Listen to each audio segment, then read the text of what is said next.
Hi hello everyone. क्या आप ऐसा महसूस करते हैं कि आप में एबिलिटी है, पोटेंशियल है, इंटेलिजेंस है, पर आपको मन मुताबिक सफलता नहीं मिल रही? आप में काबिलियत है पर आप चाहते हैं उतना ग्रो नहीं कर पा रहे? आप अब बस गिव अप करना चाहते हो, ख़त्म करना चाहते हो? मैं आपका अपने चैनल पॉजिटिविटी इन लाइफ में स्वागत करती हूँ। अगर आप भी इस लाइन को मन में सोच रहे हैं कि I want to quit, I want to give up, आप जरूर से जो चाहते हैं ना वो करिए, पर एक बार इस वीडियो को आखिरी तक ध्यान से सुनिए। आपकी प्रॉब्लम का सोल्यूशन शायद आपको मिल जाए। मैं आज आपको एक सच्ची घटना सुनाती हूँ।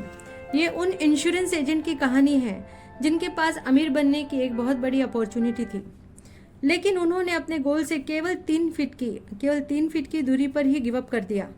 थोड़ी सी नाकामयाबी की वजह से काम बीच में ही छोड़ देना फेलियर का एक आम कारण होता है। हर किसी को जीवन में कभी न कभी इस गलती पर पछताना पड़ता है।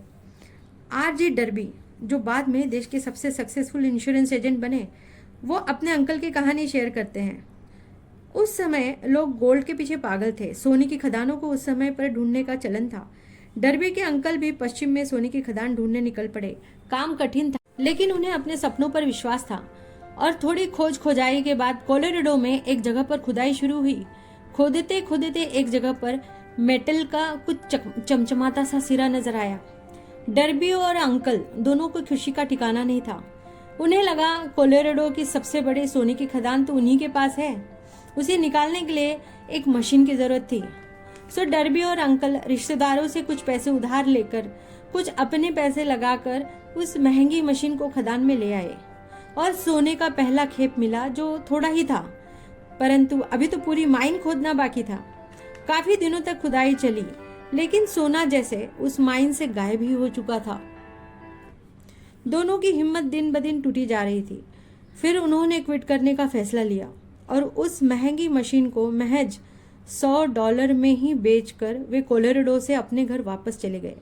रिश्तेदारों से लिया हुआ उधार भी चुकाना था, सो डर्बी एक इंश्योरेंस एजेंट बन गए। यहाँ वो कबाड़ी वाला बुद्धिमान निकला। उस सोने के खदान में वो अपने साथ एक एक्सपर्ट माइनिंग इंजीनियर को लेकर गया और जांच करने पे पता चला कि सोने का अपार भंडार तो महज 3 फीट की दूरी पर ही था।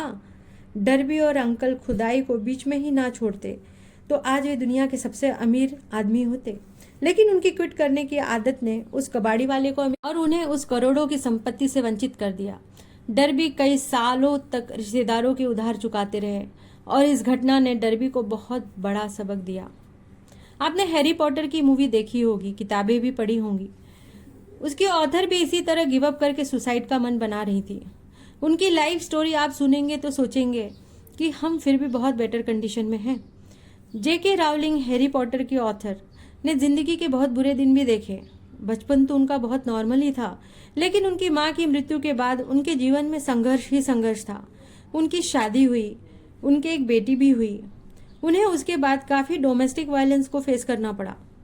उन्हें उतनी छोटी बेटी के साथ घर से बाहर निकाल दिया गया। उस छोटी सी बच्ची को लेकर थोड़ी सी गवर्नमेंट एड के सहारे बहुत मुश्किल से दिन कट रहे थे। कभी कभी तो उन्हें भूखा भी रहना पड़ता था। उन्हें सुसाइड करने का मन करता था।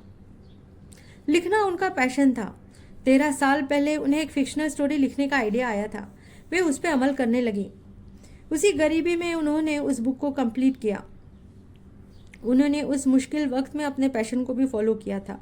बुक लिखना तो एक संघर्ष था ही, लेकिन उसे पब्लिश करना और भी ज़्यादा चैलेंजिंग था। वे पब्लिशर के पास गई। उन्हें रिजेक्शन पे रिजेक्शंस मिले। उनकी कहानी वो पब्लिश नहीं करना चाहते थे क्योंकि वो एक फिक्शनल स्टोरी थी। जेके रावलिंग अब 13वें पब्लिशर के पास जा रही थी, ब्लूम्सबेरी पब्लिशर्स। ब्लूम्सबेरी पब्लिशर अपनी बेटी के साथ बैठी हुई थी। अपनी मीटिंग शुरू होते ही उनकी बेटी ने उस बुक को उठाकर पढ़ना शुरू किया। अभी कुछ पेजेस ही पर ही पहुंची थी और जेके रावलिंग 13वीं रिजेक्शन का सामना करने ही वाली थी। तब तक उनकी बेटी को वह कहानी पसंद आ गई और पब्लिशर्स मान गए। इस बुक की 50,000 कॉपीज हाथों हाथ बिक गई। उसके बाद वो बुक्स बिकती ही चली गई और जेके रावलिंग यूके की 196th रिचेस्ट पर्सन बन गई। 1 बिलियन तो उनकी अर्निंग ही थी। अगर वो उस वक्त गिव अप कर जाती तो क्या कभी यूके की 196वीं रिचेस्ट पर्सन बन पाती?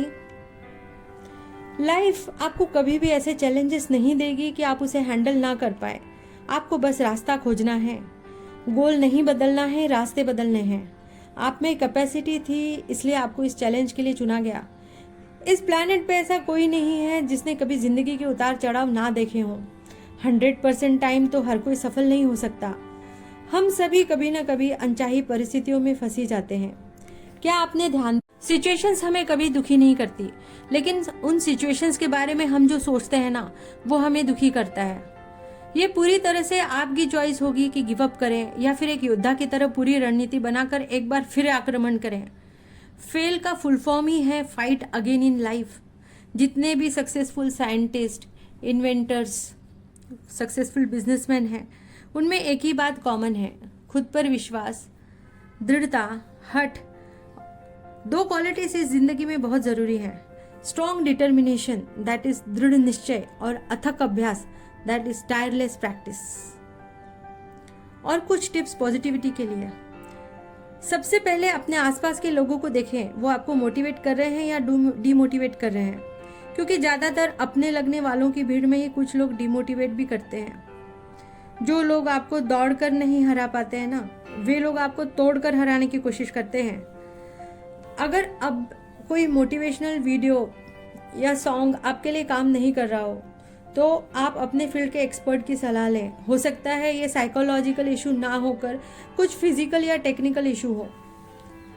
ध्यान दें वक्त कहाँ पर वेस्ट हो रहा है। आपके टाइम वेस्टर्स, आपके टाइम एम्पायर्स कौन है, ये आपको देखना। वक्त आपका है, चाहे सोना बना लो या रोने में गुजार दो। मेडिटेशन और एक्सरसाइज जरूर करें, क्योंकि मेडिटेशन आपको सही दिशा देगा और एक्सरसाइज आपकी दशा ठीक ठाक रखेगा। और सदा पॉजिटिव रहने के लिए आप मेरे चैनल से भी जुड़ सकते हैं, पॉजिटिविटी इन लाइफ से। मिलते हैं अगली वीडियो में। तब तक स्वस्थ रहें, मस्त रहें, मुस्कुराते और गुनगुनाते रहें, क्योंकि आप ईश्वर की श्रेष्ठ कृति हैं। Thanks for watching.